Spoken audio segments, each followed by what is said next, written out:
Assalamualaikum warahmatullahi wabarakatuh. Eh, Dalam video kali ini kami akan mempresentasikan eh, hasil pemantauan hilangnya syafaq menggunakan drone. Judulnya Drone Memantau Hilangnya Syafaq. Kami bekerja sama antara Islamic Science Research Network UHAMKA Jakarta dengan Departemen Teknik Elektro Fakultas Teknik UHAMKA yang diwakili oleh Dr. Hari Ramza, Ketua Kaprodinya, kemudian Rahmat Nur Hidayat, mahasiswa yang sedang melakukan kerja praktek tugas akhir dengan menggunakan image processing. Pendahuluan. Awal waktu Isya itu kurang menarik perhatian. Saya juga tidak tahu mengapa ini. Orang selalu fokus pada awal subuh. Sampai saat ini misalnya ISRN telah memiliki 756 data subuh dunia, ya, termasuk 311 hari data subuh Indonesia. Tapi data Isya hanya sekitar 171 hari. Itu pun semuanya Indonesia. Tidak ada satupun, ada beberapa lah data Isya, tapi tidak banyak juga. Kemudian data Isya terakhir yang kami miliki diambil di Johor Bahru pada 1 sampai 3 Juli 2019, lebih setahun yang lalu.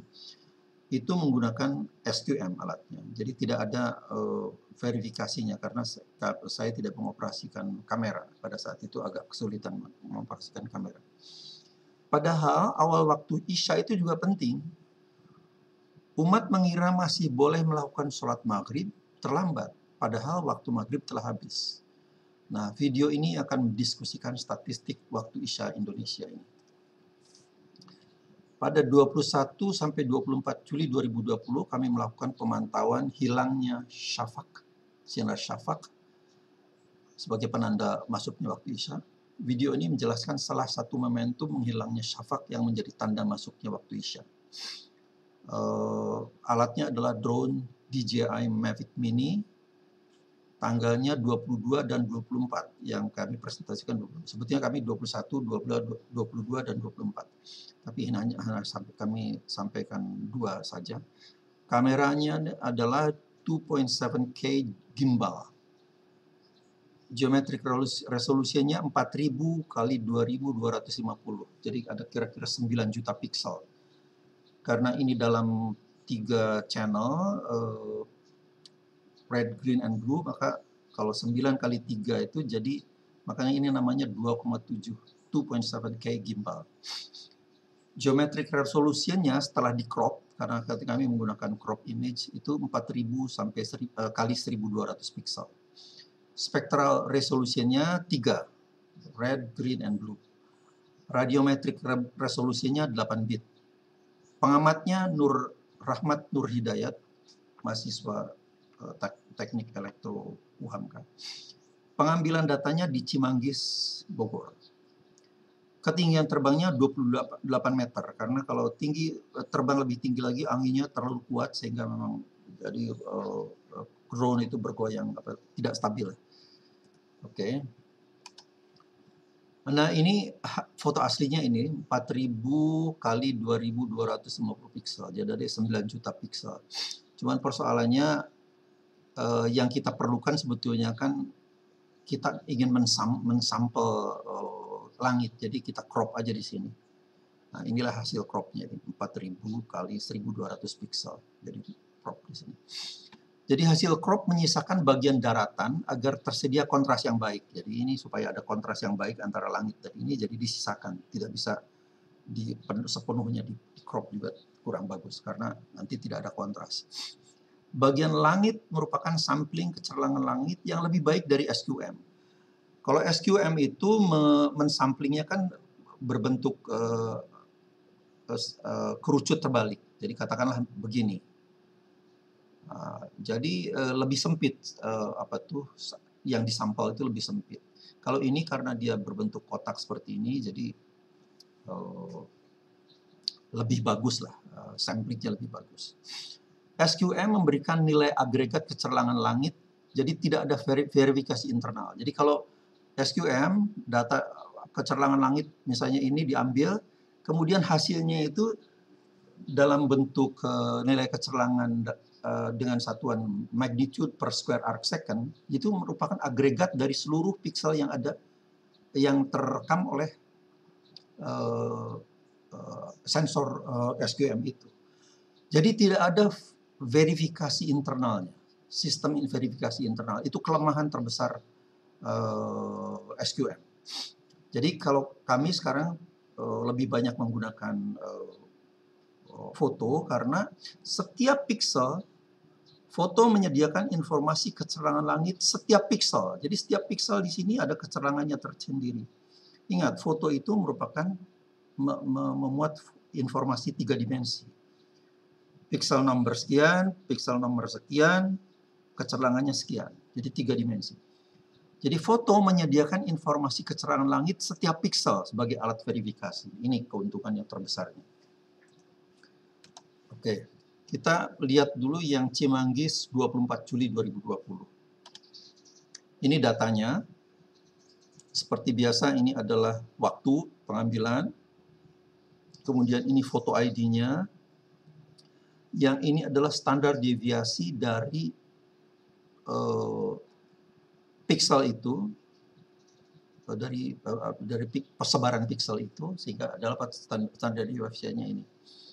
Kalau ini foto ID ini saya jadikan sebagai independent variable, kemudian ini adalah dependent variable-nya, maka ternyata diplot dan jadilah ini. Kemudian kita dekati dengan biasa dengan polinomial derajat 4 dalam hal ini, sehingga kita bisa menghitung secara matematik syafaq itu hilang, karena setelah itu kemudian menjadi mendatar pada foto 160. 160 itu adalah pada 18:33:26, sehingga kita bisa hitung dip-nya adalah sun depression angle-nya adalah minus 10,17 derajat. Oke, kita lihat verifikasi, betul nggak ini seperti ini. Nah, ini keuntungan daripada penggunaan foto digital. Nah, ini adalah foto nomor 52, diambil pada 18:11:28, pada saat itu posisi matahari minus 4,98 derajat di bawah ufuk. Kita lihat ininya, 3D surface modelnya begini. Meskipun memang ini ada mendung, ada polusi, campur aduk lah ini, ada awan, tapi lihat tidak bisa menghalangi sinar matahari yang masih kuat pada saat itu. Ini 3D model, jadi itu di titik ini.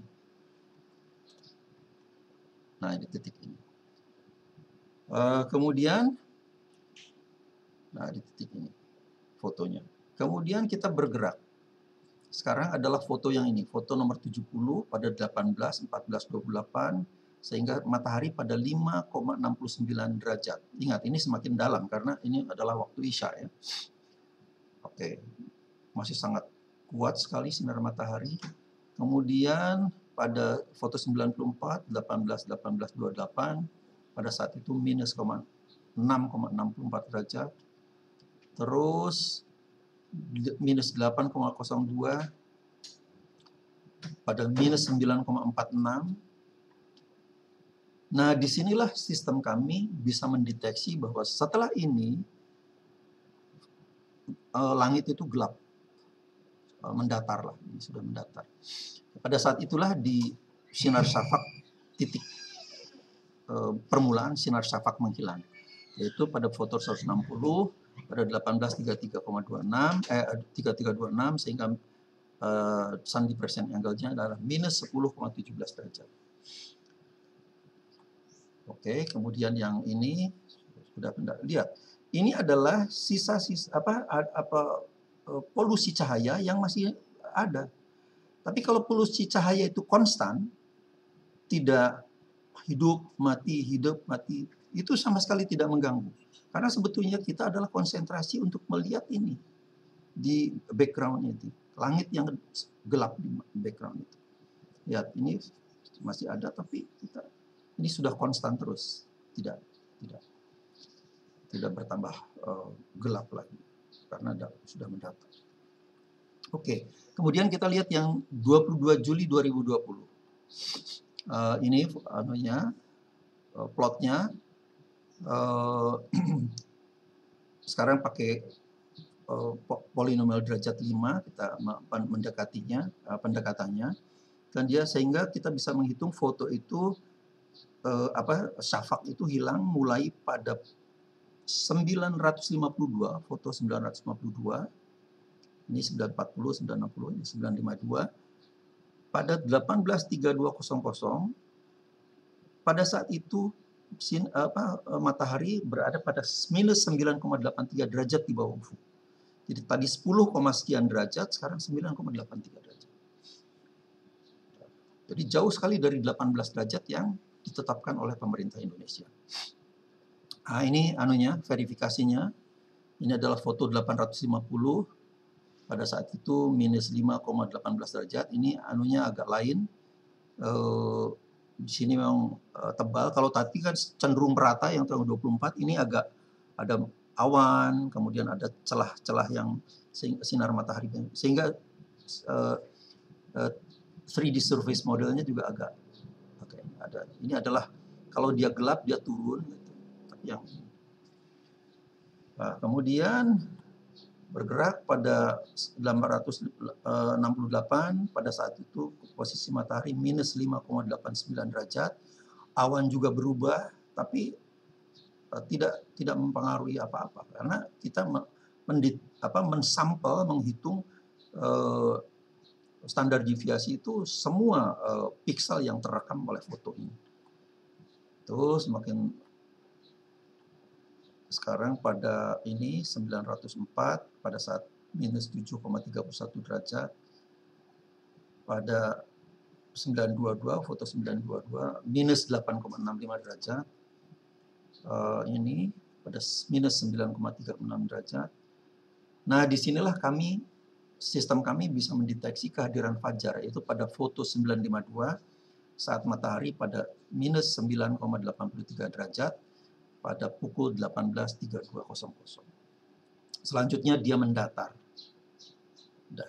Lihat, kita bisa perhatikan di sini polusi tetap ada di sini. Tapi kalau dia konstan, tidak lampu ini mati, hidup lagi, mati, hidup lagi, itu yang tidak bisa kita harus memproses data itu. Tapi kalau konstan seperti ini tidak akan mempengaruhi. Kita akan bisa membedakan kegelapan malam di background ini. Oke. Jadi itu. Jadi sekarang kita lihat statistik Deep Isha Indonesia. Ini datanya termasuk yang tadi yang 21, 22 dan 24 Juli 2020. Ini semuanya di sini. Yang maksimum terjadi pada minus 17,7 derajat. Jadi inilah kira-kira. Kemudian yang minimum minus 8,3 derajat. Ada yang 8,3 derajat. Nah, degrees of freedom-nya 170.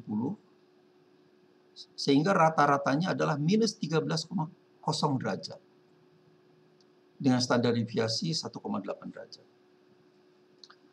Nah, kalau kita menggunakan parameter statistik ini, pejabaran ini, maka pada 99,9% confidence interval, sengaja saya besarkan ini, maka upper limitnya adalah minus 13,44, lower limitnya adalah 12,5 derajat. Jadi artinya hampir 100% confidence interval itu Deep Isha itu berada pada kisaran minus 12,5 derajat sampai 13,44 derajat. Dengan margin of error 0,47% dan margin of error kalau dalam persentasenya 3,6%. Jadi jauh sekali dari statistik yang digunakan oleh pemerintah. Oke, kalau kita lihat distribusinya, kita lihat ini, distribusinya sangat normal. Nah, inilah yang harus dipahami oleh para peneliti subuh yang lain, subuh dan isya gitu ya. Kalau kita melakukannya dengan merupakan sebuah populasi yang lengkap seperti ini, kita bisa melihat semua the whole picture. Tapi kalau Anda cuma memotong ini saja, nah ini cuma ada 17, misalnya cuma satu data ini ya cuma 17, sekian derajat kan, 17,6 derajat katakanlah, atau 17,4 derajat. Tapi sebaliknya kalau saya cuma menggunakan 3 data di sini, Anda 8 sampai sekian, ya dapatnya cuma 8,5 derajat barangkali. Jadi yang seperti itu tidak boleh dilakukan. Itu namanya bias. Jadi bias. Jadi harus dilihat the whole picture. Apalagi kalau ada yang coba menggunakan satu data. Ya nggak bisa, satu data. Bagaimana kita menabung 1 juta rupiah ke bank saja, bank itu akan menceknya 3 kali.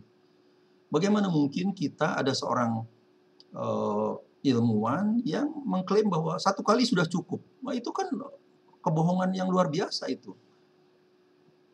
Apa itu, kita nabung 1 juta rupiah aja, bank tuh ngeceknya sampai 3 kali. Masa ini bertransaksi dengan ratusan juta umat Islam, kok cuma 1 data cukup? Jadi dengan 1, 5, 10 data pun tidak cukup. Harus dilihat the whole picture-nya. Nah, ini adalah rata-ratanya pada 13,0 derajat kalau kita menggunakan 117 juta data. Oke, kesimpulannya, deep atau sun depression angle minus 18 derajat yang selama ini berlaku jauh terlalu terlambat. Nilai statistik dari 171 hari data hanya minus 13 derajat. Sebetulnya ini tidak problem untuk waktu Isyanya sendiri. Namun problem timbul jika umat mengira masih masuk waktu maghrib, padahal telah masuk Isya. Hasil statistik ini malah lebih realistis karena simetri terhadap hasil statistik waktu subuh yang sekitar 13 derajat juga. Jadi ini lebih realistis. Tidak seperti anggapan yang saat ini berlaku, minus 20 derajat untuk subuh dan minus 18 derajat untuk Isya. Demikianlah, semoga bermanfaat. Assalamualaikum warahmatullahi wabarakatuh.